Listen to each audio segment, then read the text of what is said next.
Happy Friday, everyone. Welcome into our virtual town hall for the fortnightly Tech Talk. I'm Peter Lewis from the Centre for Responsible Technology and my regular partner in crime, Lizzie O'Shea from Digital Rights Watch. Hi, Lizzie. Hi everybody. And special guest this week, Belinda Barnett from Swinburne Uni, who, if you've been reading anything about tech, she's been prolific in recent months, and it's great to have you in the room today with us as well, Belinda. Hi. How you going? Great. Before we get cracking, recognising we're all on traditional land, paying respects to owners past, present, emerging, recognising it was never ceded. I'm on Gadigal land in Sydney, wherever we're joining. I'm sure you'll join me in those respects.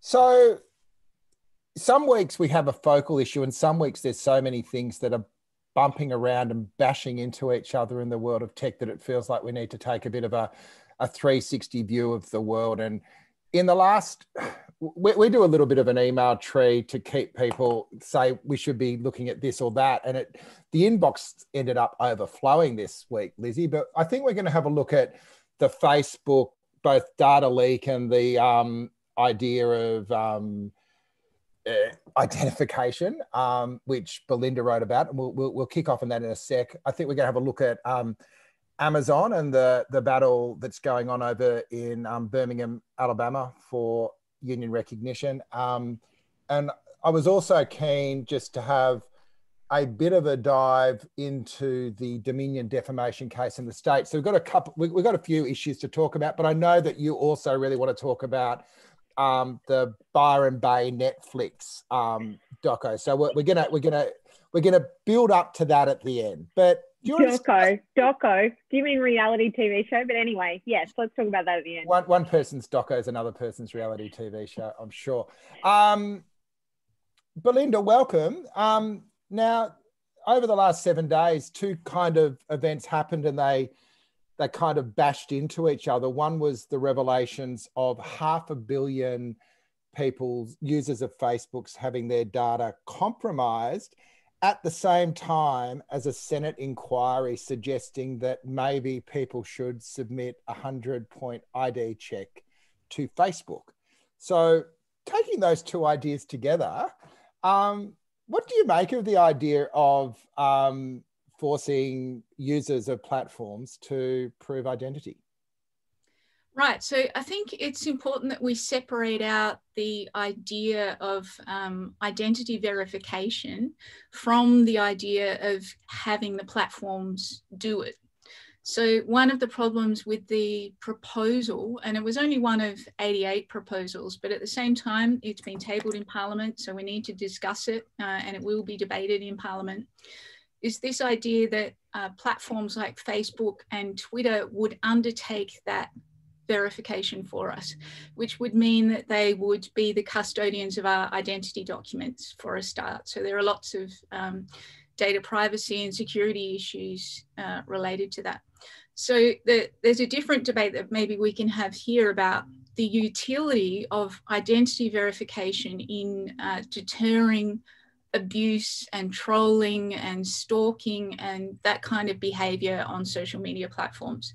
But the idea that we would submit our license or our passport to Facebook in order to use the platform, in order to maintain our current platforms, is just ludicrous. Facebook has a terrible history in terms of looking after our personal data. There have been so many data breaches. Cambridge Analytica is another example. The breach that happened last week, another example. So clearly looking after our personal data is not first and foremost in their mind. However, if we as Australians were to hand over our passport to any organisation, we would want that to be secure. Indeed. Lizzie, what was your initial reaction when you saw, and let's this was in the context of an inquiry into protecting women and children from family violence. So I suspect it wasn't designed the aim of this purpose wasn't to change the internet, it was to protect people. So I'm just interested. Yeah, I mean, I think Belinda makes great points, and a piece is worth reading that's in the chat. It reminded me of the call by Facebook to send in nude photographs of yourself if you were worried about them being disseminated on the platform, because then they would do a hash matching to avoid sharing of non-consensual images. And the idea that you'd send an image to Facebook to be the When did they do that? That was, it was a little while ago. It was a proposal that they had to try and stop sharing of non-consensual images, which was quickly laughed down. I mean, it's so ridiculous. They can't even keep custody of basic information of users from criminal hacking or whatever it is, let alone their relationship with national security agencies to share information as needed. I think it's very reasonable that people are quite concerned about making a social media platform like Facebook the custodian of very sensitive information. So I think that's the right starting point. I mean, I think I'm probably different. I'm interested to know what Belinda would think about this, as to whether, for example, anonymity should be something that you have a right to in order to participate in online life. And I do think that even if you had a verification system that sat apart from some of these social media platforms, there is an argument to be made for anonymity so that people can perhaps participate and assemble in ways that don't allow scrutiny, because that is an important civil liberty that we have in a democratic society for a variety of good reasons. I mean, I'd be interested to know what Belinda thought of that, because I think that's, you're absolutely right to draw that first distinction. But then the next question is, what do you think about the right to anonymity, which is obviously the cause of a lot of problems online, but also really important, I think, civil liberty that we ought to have protected. I actually agree with you. So I don't know, it's just Peter that doesn't agree with us. But you go first. Definitely. You put an eloquent defense. Yeah, so having anonymity, particularly on platforms, social media platforms, is important for at-risk groups, for example. So women who are at risk of domestic violence often require anonymity to speak. And there are countries in the world where you can't speak on the internet unless you are anonymous. So there are many subsections of society that need anonymity, and you can't just kind of press a button and get rid of it. It will have manifold effects on all these people and their ability to actually speak. So yeah, I agree with you, Lizzie, with respect to the verification of identity online. I guess I wanted to prize that argument apart from the proposal that's been put to Parliament, which should be battered down immediately, just because it means that we would be submitting identity documents to the platform. So perhaps we need to have an argument as a culture and as a society about the utility of identity verification. I think that would be wonderful in terms of public understanding of data privacy, for example. But it's kind of, this proposal is jumping the gun. It's assuming that we've had that conversation in the first place and then nominating the platforms as the organisations that will verify our identity. It was interesting to see the way that was taken up by the Canberra Gallery, sort of through a political frame as well this week. I got asked to talk about the proposal on Sky the other day, and the journo was really pushing hard to say, well, you need to have some sort of verification. And he was pushing really hard to say, well, the government can take all this information and share it with the platforms. And again, you end up in this situation where you're placing, I think, all the impetus on the individual rather than the platform to take responsibility for this. Like we you know, in my greatest tradition of being a bush lawyer, Lizzie, I was sort of coming up with this idea: why can't you have a social media version of an AVO? Whereas if you feel that you are being placed at risk by behaviour online, you can get a certificate and place a legal requirement on the platform to act in your interest and to protect you, which I don't think occurs at the moment. If you have a problem at the moment, you sort of take a ticket in the queue and hope that something's done, and usually it isn't. So some enforceable obligation on the platforms, I agree with, but ultimately that would end up placing an onus on them to be tighter with the registration requirements on their platforms. And the other thing, just to take it one step further, they've got an incentive in having all these fake accounts because it creates more sense of engagement and eyeballs. And network effect. So anything you ask them to do to limit user the number of users on their platform is actually counter to the way they're making their money. So there's a few things to throw out there. Start with tell me why I'm wrong with the social media AVO though. Well, look, I mean, we have AVOs that exist already, and you know, I don't. You can ask people not to violate them in a variety of different ways. But that goes to the person, not to the platform. I agree. So that was my next point, I suppose. Can you then take it to a social media company and say you're now part of this, you're a party to it? And I think they would have a right in those contexts to be heard as to why they feel they may satisfy those obligations already. So what I'm getting at is, I think platforms should make it easy for you to be able to not be communicated with involuntarily by someone that you've identified as being an abuser or a harasser. And I'm sure that platforms, I've not experienced this personally, but you know, from what we know, I'm sure platforms could do better in this respect to deal with these problems. But I think once those tools are there, I think it would be very difficult to claim then that a company needs to do that active blocking itself. You know, it's like saying that the mail delivery service shouldn't deliver certain letters if they're from a certain person. And I'm not sure that really is practically enforceable. And I don't know that it would solve the problem in the way that we expect. One of the things I think that's often left out of this conversation personally is the kind of cultural approach to these kinds of activities of being, you know, being a sock puppet or being an abuser or a harasser online. In the comments, someone's mentioned Andrew Laming there, and I think that's a perfect example. Here's someone who's engaged in abusive behaviour online, and he's essentially gotten away with it by the government. And then the government comes out, as you may recall, or Scott Morrison did a week or so ago, complaining about the dangers of social media as a reason why women feel harassed and, you know, abused as a form of deflection. And I think we can overanalyze the platform as being the source of the problem rather than a cultural acceptance of this kind of behaviour. In my view, Laming should go, because that would send a message that this kind of behaviour is unacceptable. But in fact, what we've got is politicians preferring to deflect, in my view, to the technical issues around platforms and perhaps, you know, individual responsibility, both in the form of bringing out AVOs, but also managing your own social media accounts, when in fact there's problems that start at the head of this fish, and it's disgusting that they're condoning this kind of behaviour. That's completely right. I wanted to further add to what Lizzie's arguing, that the Prime Minister coming out and blaming social media for misogyny is completely unacceptable. So almost as though this the problems are getting too much, the problems around with women are getting too much, and he needs to distract us.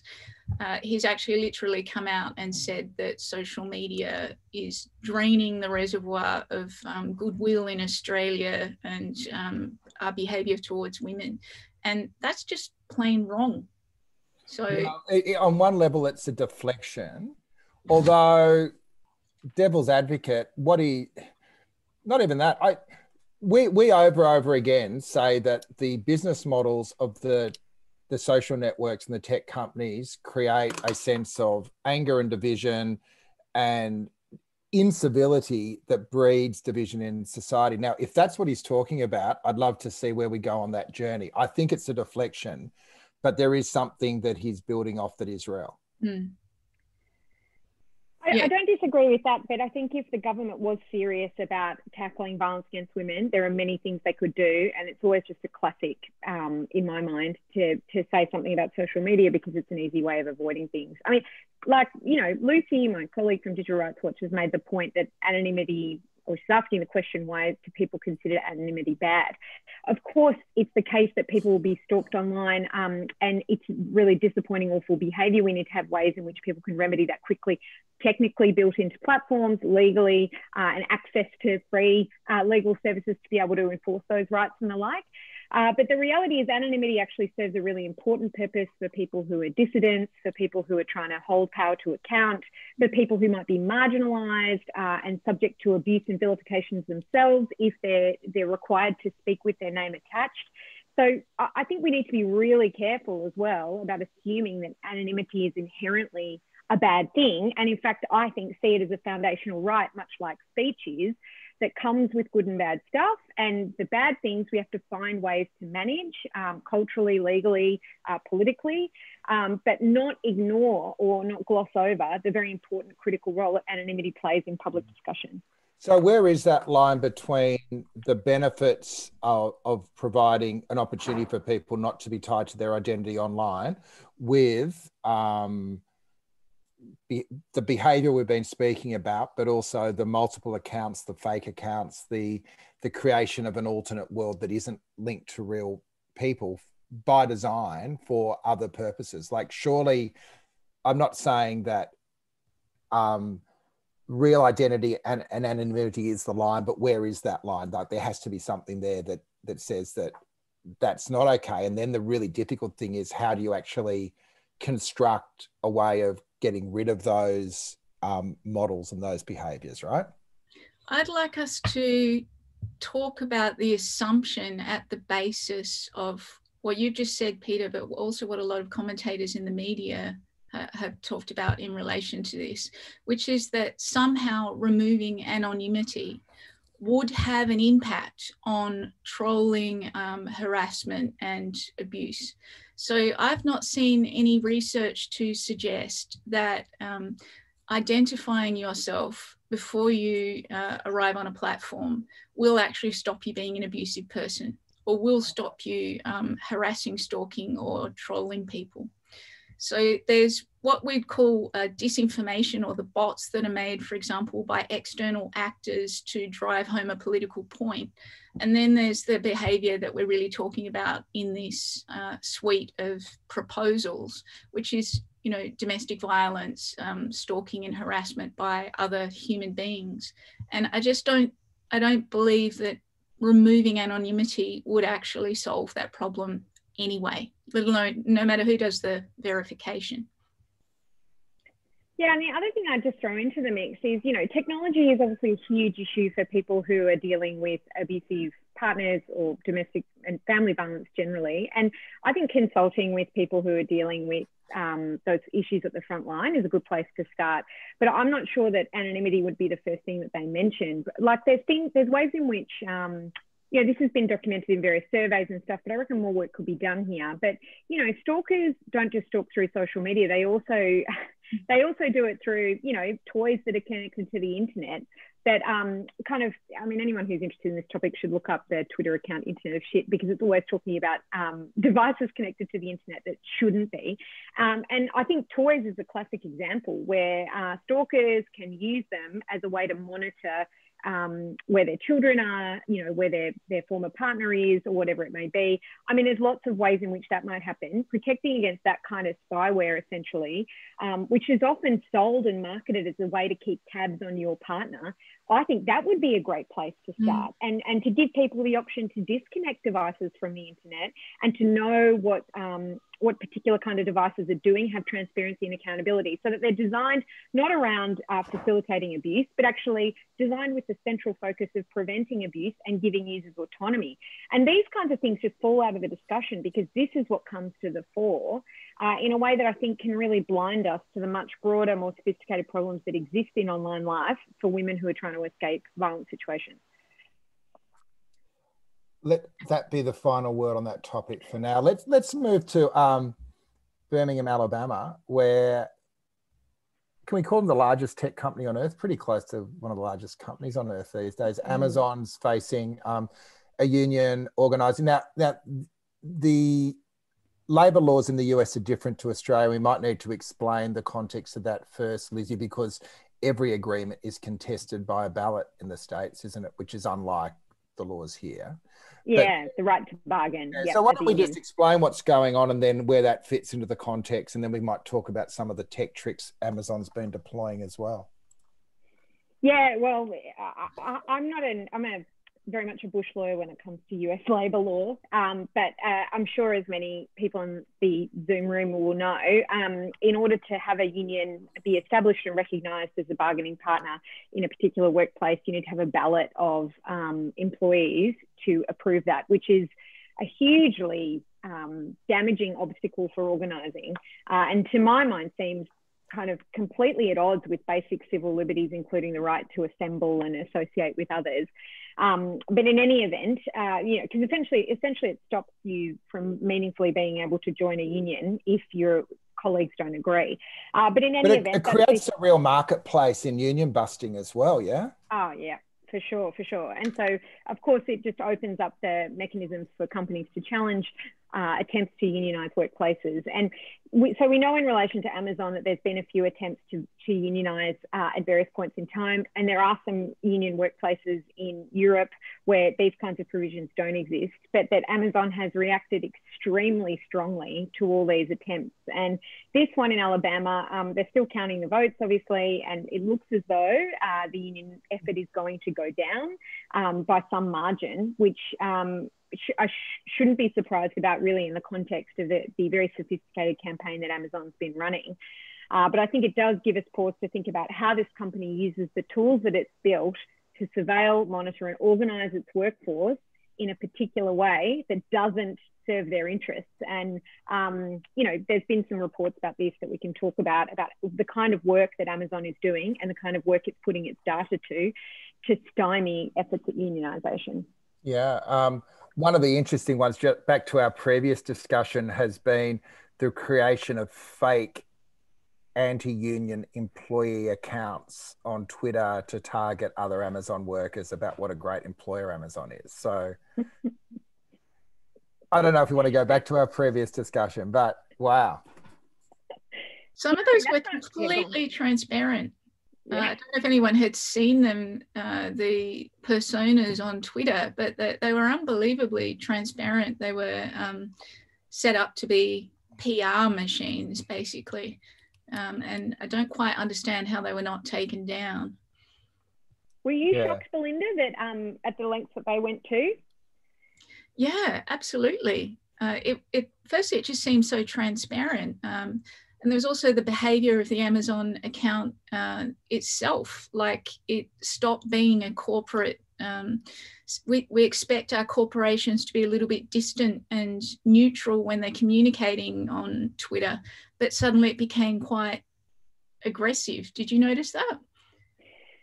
It's pretty full on. I think the mask kind of slipped, and you can see how corporate America uses its power in particular ways. They were also directly kind of attacking Elizabeth Warren at various points in a way that I think is kind of surprising for many corporations, because you wouldn't normally see that. The other thing that I think is worth noting is that there was a lot made when Amazon used an algorithm to sort CVs and came up with all men on the short list of applicants for a particular job. And I think that's obviously interesting for a bunch of different reasons, because that's a common example used in talking about algorithmic bias. But the other thing I think that might be worth thinking about in this context is not just something obvious like that, like gender, for example, but in fact, tendency towards organising or union activities. That in fact, this is the kind of thing that I think Amazon will start to do as it collects data and, builds its firepower as a creator of artificial intelligence, to do things like that, to identify employees that might potentially end up being union organisers and to preemptively exclude them. And there's a limit to that, of course, because they move through a lot of employees, particularly in their warehouses, because their practices are just so appalling. Most people don't stay for a very long period of time. But that's, I think, where we can see how some of this technology is heading in the interest of the company to use the resources at their disposal. What would be a data-driven approach to identify a union organiser, like people that have been active in other workplaces maybe, or, Absolutely, and reverse engineering it. So looking at who have been troublemakers and then figuring out what's in common. I mean, I don't think we'd know that they were doing that, for example, but I think we should assume that that's the kind of activity that they'll be engaged in. Well, one of the links I put in the chat was, I think we discussed it last year, where Amazon was using data surveillance to see when employees were clustering in an organising-like manner, which other people would say talking to each other. And there's the piece from Europe around hiring the spies as well to bust in and sort of infiltrate union organising, which sounds very much Cold War and back to, the 50s and 60s in unions. So I guess the other thing that leads to is this is a company that's trying to make a footprint in Australia with these these values. The Australian retail industry, the duopoly is unionised at the moment, and there's arguments about the model of unionisation in there. But this could lead to, like, Amazon building this model into Australia would have a significant change in the way that retail work is done in this country, and logistics for that matter as well. Mm.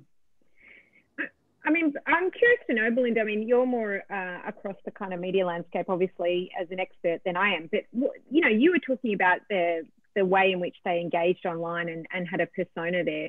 Have you really seen anything like that? Because it's the first time I've seen a company be so brazen. In some ways, it makes me think that unionisation is actually a bigger threat than lots of people give it credit for. You know, unions are traditionally thought of as a 20th century institution, but in fact, they've got them rattled. I mean, I mean, it is kind of remarkable how they've entered the public fray, and can you see that working in somewhere like Australia? Well, I guess my immediate thought when I saw the change in the Twitter account and the kind of concurrent campaign against the union organisers was that they're engaging in a kind of information warfare on their own employees. And usually tactics like creating personas that push a political perspective on social media accounts, for example, are done by foreign actors, I don't know, Russia, to interfere with the US election, not by American companies. On their own employees. Yeah, on their own employees. Disinformation on your own employees. It was novel. It was like the beginning of information warfare tactics employed by a company, which is bizarre. And maybe if we want to go down the wormhole one more, we could just mention the piece from Kate Crawford this week about the development of emotional AI, Lizzie, because if you think about the way data is being used to run an inherently political agenda, the next step from movement and activity to trying to preempt how people are feeling, you know, the old union mantra, anger, hope, action, that would be a great test bed for emotional AI, wouldn't it? Totally. I think this is a really interesting piece and people should have a read of it, talking about whether companies can effectively map out and track emotions and whether that technology should be regulated.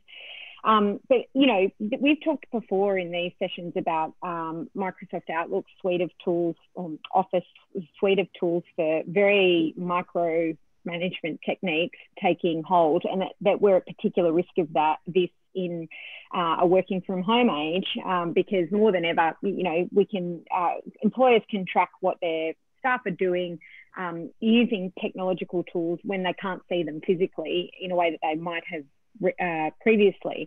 And you could see how this kind of technology could be deployed in this way. And in fact, it's already been experimented with in places like schools where they're testing children's attention spans and how they react to certain tasks. And I think there's a couple of questions I'd probably do a Belinda here and break them up. Like, is this actually effective at assessing people's emotions?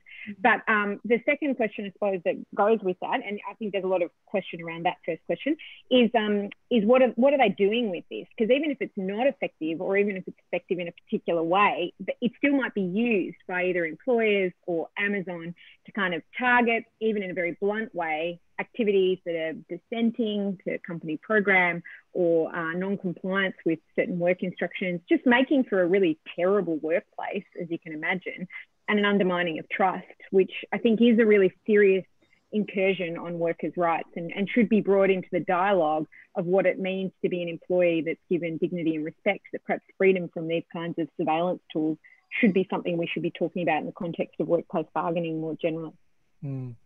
Belinda, that the notion of an AI picking up emotions, I assume would then open itself up to all the biases inherent in the development of other AI. It's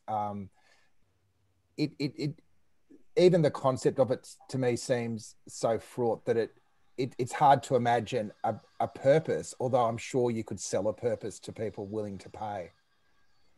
Sure. So with respect to the use of AI to influence, bias can occur at many levels, at what it's trained on, for example, at how the algorithm itself is programmed, and then also how it's implemented.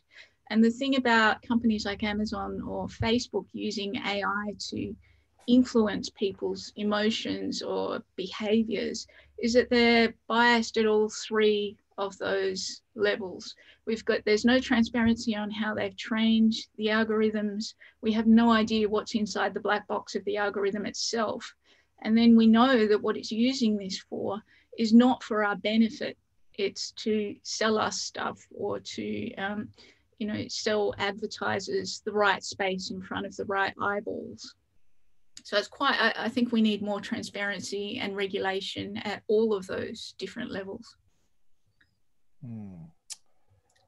Let's move on to the states, Lizzie, where Dominion, which was the creator of a lot of the polling technology used in the US elections, is suing both Fox News and a whole bunch of actors linked to the Trump campaign for basquillions of dollars, like billions and billions, like crush you dollars, even for Murdoch. And there's some interesting commentary, which again we'll chuck in the chat, which posits whether the defamation and libel laws could be a tool for dealing with disinformation in a way that government regulation and platform accountability can't.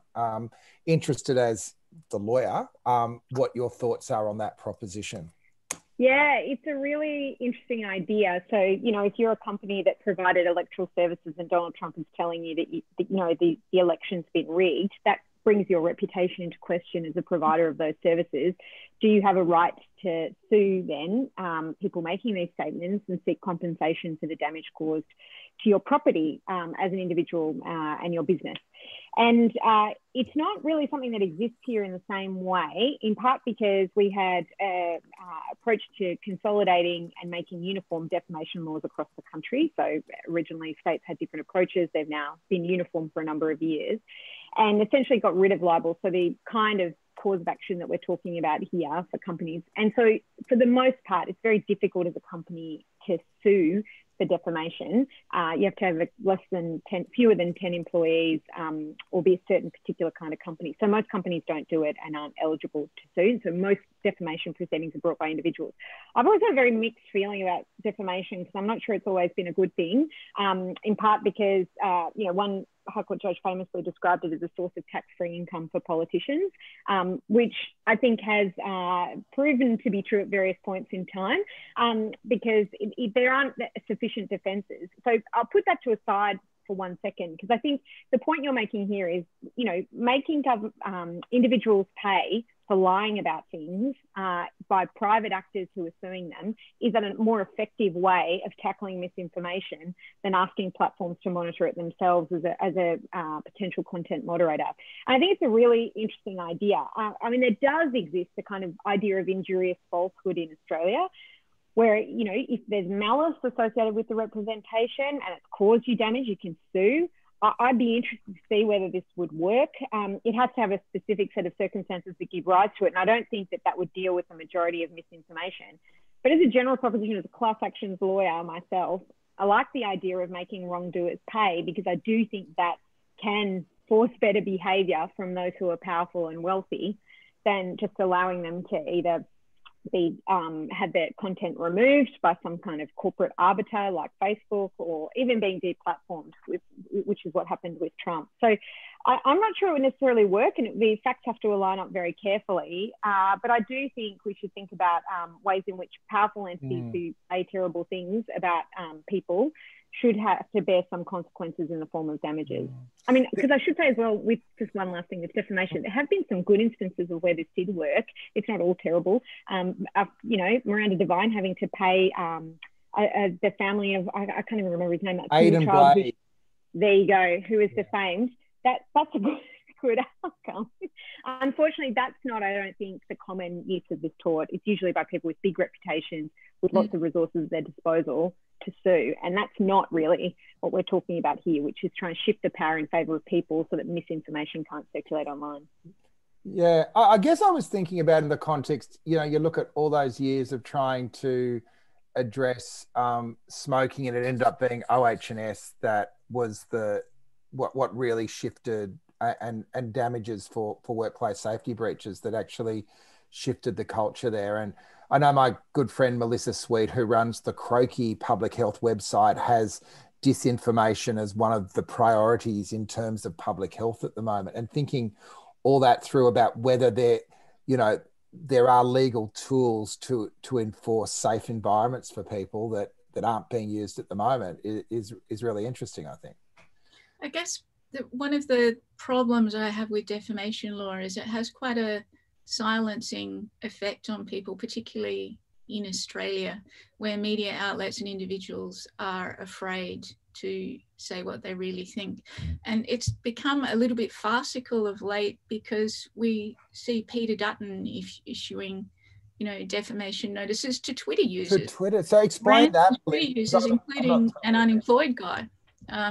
So perhaps with respect to Dominion in the US, it might actually shift something. That's a large corporation that can afford it. But in Australia right now, we seem to have a very powerful public figure issuing defamation notices to quite powerless Twitter users. And what is our Minister of Defence doing chasing random Twitter users? Just want to give people a bit of a background on that, because that's really, that was another development over the last week, wasn't it, Belinda? Yeah. So Peter Dutton announced maybe a couple of weeks ago, or maybe a month ago, that he was going to pursue anyone who defamed him on social media. And in the last week, a number of Twitter users, including organisations and media outlets, but also individuals that really have no job, no way of battling this themselves, have been receiving defamation notices from Peter Dutton, from our Minister of Defence, saying, you called me a rape apologist and I demand you remove this tweet in 28 days, or whatever a defamation notice says. It's just extraordinary that someone who is this high profile, an elected representative, would be chasing random Twitter users with defamation law. I mean, what do you think, Serene? Lizzie. Oh, sorry, Lizzie. Yeah, I'm using. Yeah, I mean, I am kind of appalled by it, as I'm sure many people are. I mean, Karen in the chat describes it as bullying, which I think is what it is. And, there's questions around whether there's a limit on, you should be able to communicate with your elected representatives and not be risk being sued in defamation if you don't agree with them. So we've probably got a bit of work to do in Australia, I think, in terms of understanding or implementing rights that exist in other parts of the world, particularly most obviously the United States, where that wouldn't be permitted, an action like that, because they do have better protections for freedom of speech. I mean, you talk about the dangers of misinformation as being a public health issue, Peter, which I think is an interesting point in the context of this government as well, because one of the actors that has been, I think, behind some very damaging misinformation online has been Craig Kelly, for example. Again, someone who faced no political consequences from the government, actually had to leave the government himself rather than get booted out, despite contributing to misinformation around vaccines and other things. So, I do think this, again, can be, we're trying to solve a problem here that's essentially a political problem, that we have governments that don't hold their own to account for bad behaviour. And then we try and look for ways to fix that cultural expectation through changes to laws, through changes to the technical setup of platforms, when really this is a question of political accountability as well. And until we kind of contend with that, I think these problems will persist in online environments. And, one of the most intriguing parts of these debates around tech is that there's kind of bipartisan support for controls and limits, but they're coming from totally different perspectives and totally different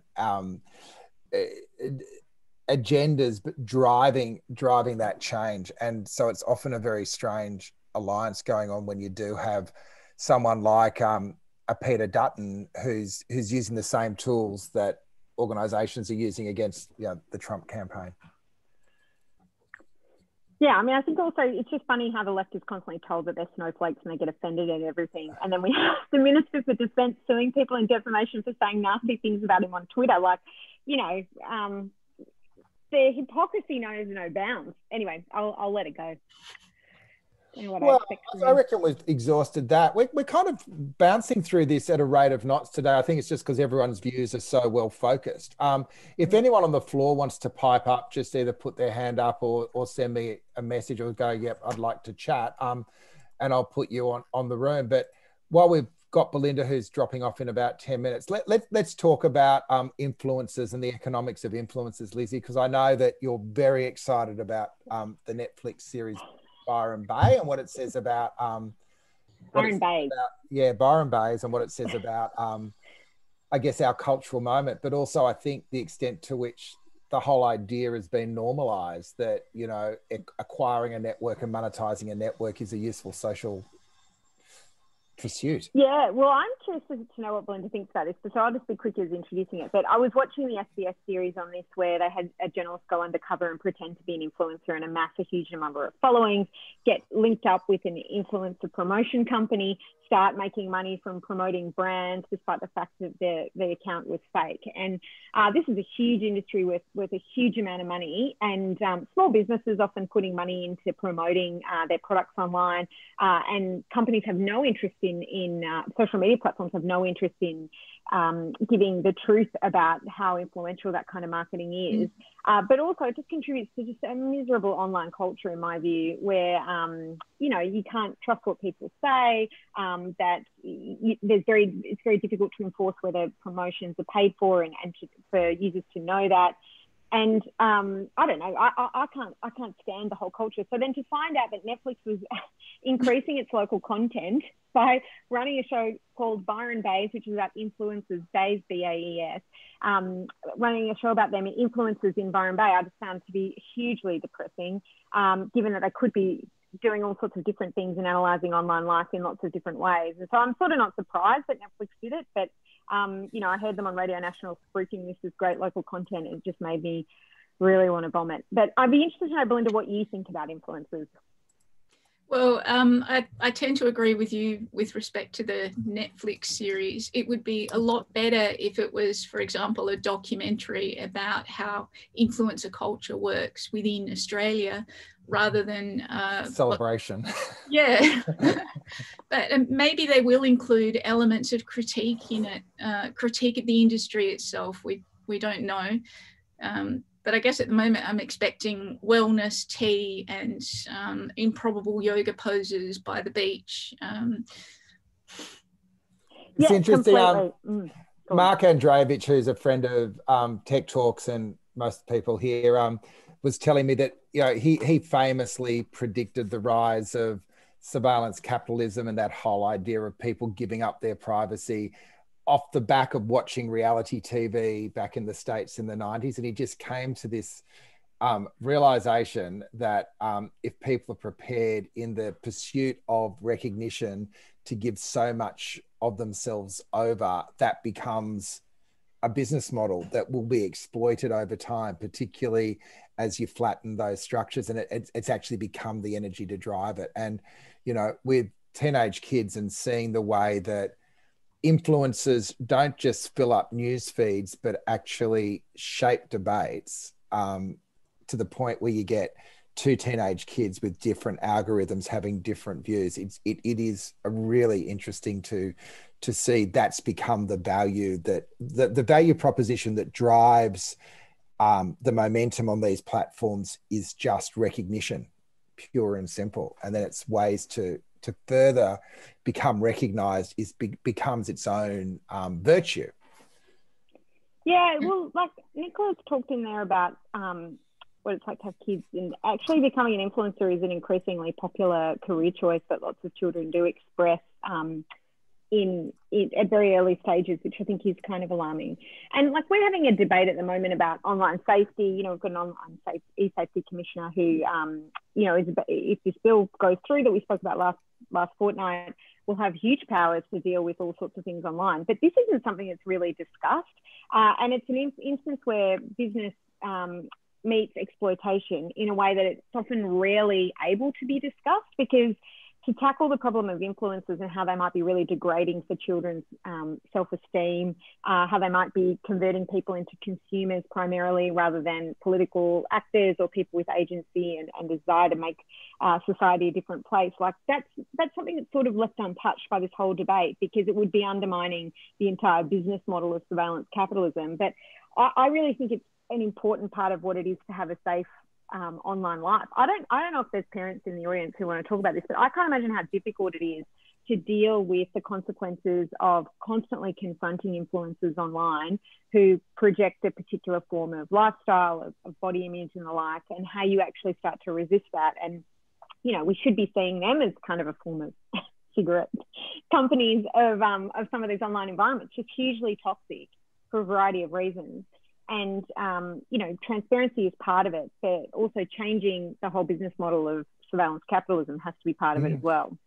Well, and I'm really interested to hear, and I don't know, Nicola, if you want to say a few words, but I'll just say from the perspective of teenage kids, what really strikes is that once you're in an algorithm, it's really hard to get out of it, because that's what's coming through in your feed. So that's the input. The hard part as a parent is, are you a cop? Are you a coach? Are you a mentor? And how do you get the kids through what I call digital puberty, which is that time between being reliant on having the journey and having a degree of personal autonomy. And there's this really vulnerable period right in the center, which is both about attitudes, behaviors, and also just the sense of being sucked in to living your entire life through your devices. And the fact that now, Peter, we've heard we're getting Instagram for kids. So I guess one of the things which has been beneficial for parents is that at least the kids are not allowed to, or not supposed to, they obviously do, but they're not supposed to use it until they're 13. But we've now heard Facebook has decided to bring out products that are tailored for the 8-year-old to 13-year-old market. And it hangs off another more fundamental discussion, which is actually economic as well as technological, which has been the outsourcing of technical solutions from education from schools to parents. So 15 years ago, you had the building and education revolution where there were computers in classrooms.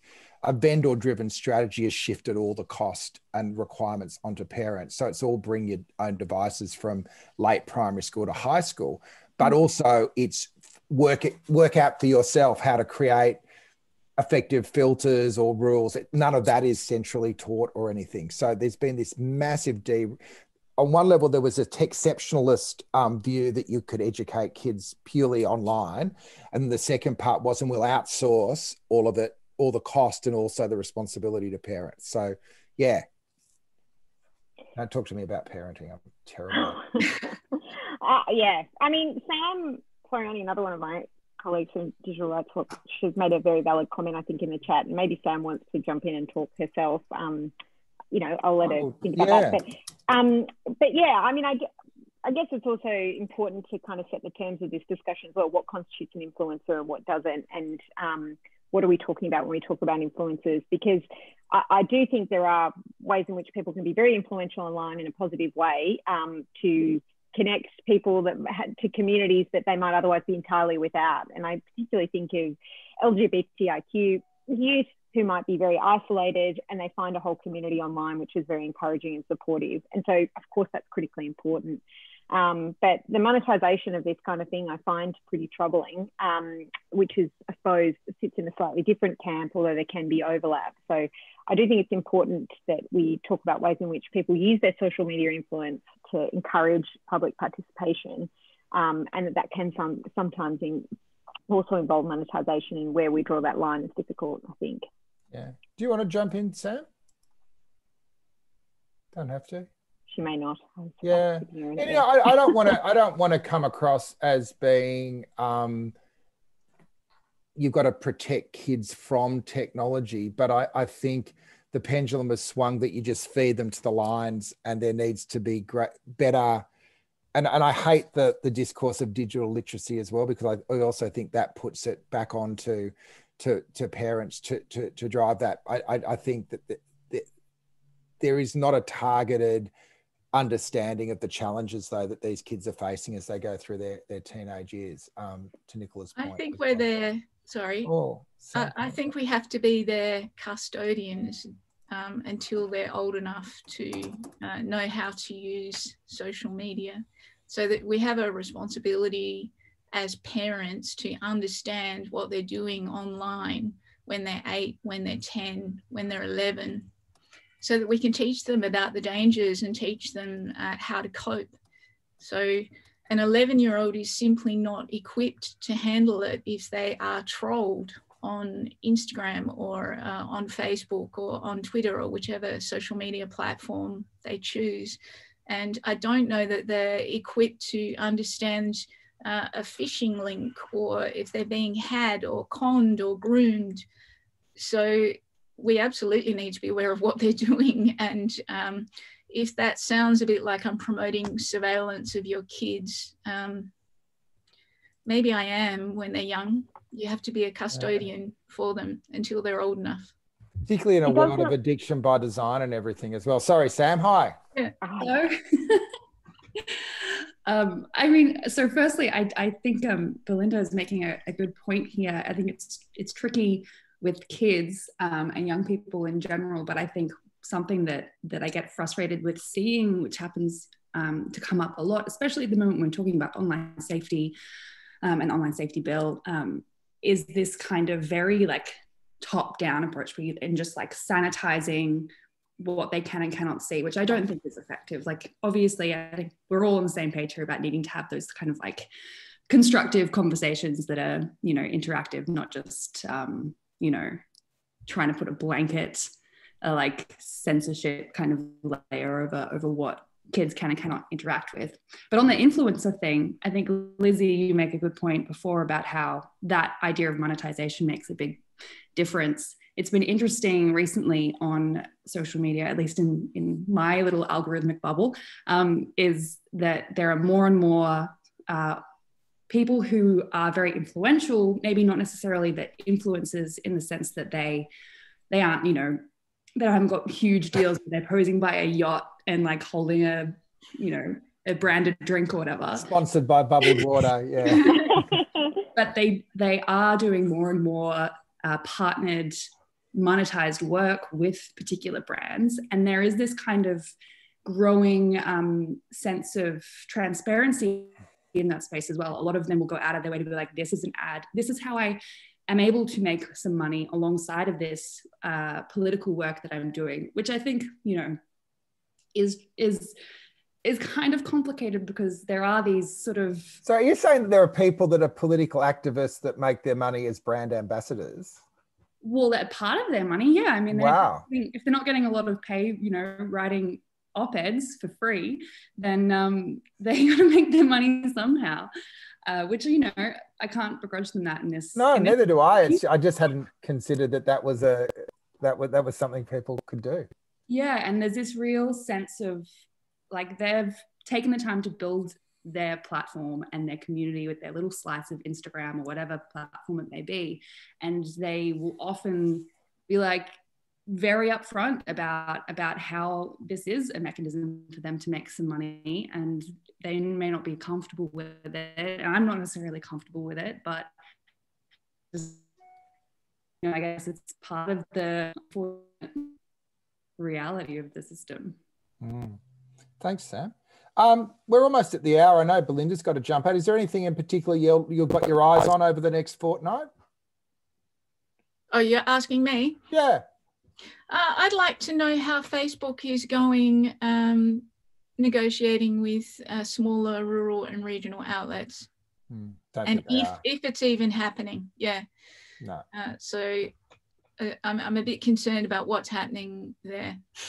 Maybe if we get Dan back in a couple of weeks, he can let us know. Because I think there will be a collective bargain coming at some stage. I think there has to be. But yeah, I don't think Guardian's reached agreement either. So the Guardian did, yeah, they're happy. With Facebook? Yeah. Oh, sorry, not with Facebook, with Google. With Google, but Facebook is, from what I hear, Facebook is not offering good deals for smaller publishers at all, but Google absolutely has. So it's really interesting. They behaved differently, the two platforms, and I don't quite know why, but they have. Thanks, Belinda. Anyway, thanks for spending your time. And what's on your radar, Lizzie? I'm very interested in that as well, I must say. I'm sort of not at all surprised that they've treated some of the smaller outlets differently to the larger ones. I mean, the question I think becomes, are they ever going to get designated as a platform for the purpose of this act? Because people might recall Facebook negotiated some changes to that, so they get notice if they're going to get designated, and they can wield that very big stick of, again, removing news content if things don't go the way they like. Lawyering up, yeah. Yeah, there's this sense that we're heading towards potentially another confrontation, or the alternative is that these smaller news outlets just kind of have to cop a bad deal. And I unfortunately feel like it's going to be the latter. So I'm sure that Dan has got this covered at The Guardian. They're going to be interrogating this question, giving some good analysis on why the media code limitations are perhaps coming to the fore, because he was a big advocate for it. But we'll see. I think this is a very important issue to think about, so that it doesn't just become something we criticise and it gets implemented and then becomes part of the furniture. We can change this, and that's what I think the government and media outlets should be advocating for. And to your point, we're at Centre for Responsible Technology. We're spending the next couple of weeks putting the final touches to a discussion paper on the future of a public square in Australia, like developing that idea of reimagining our public broadcaster as a public purpose network. Yeah, you're right, Belinda. And if all things are equal, that will be launched in a couple of weeks with an event with Eli Parisa, who's one of the guys from the States who's been big into public digital infrastructure. So we'll let you all know about that. Let's call it quits. Thanks for your time today, Lizzie, and thanks for everyone to be so active in the chat. And yeah, have a great weekend. The algorithms keep coming up with new and crazy things for us to think about anyway, Lizzie. Indeed, never ends. There's always something good to talk about at Tech Talks, I think. All right. Have a great one, everyone. Cheers.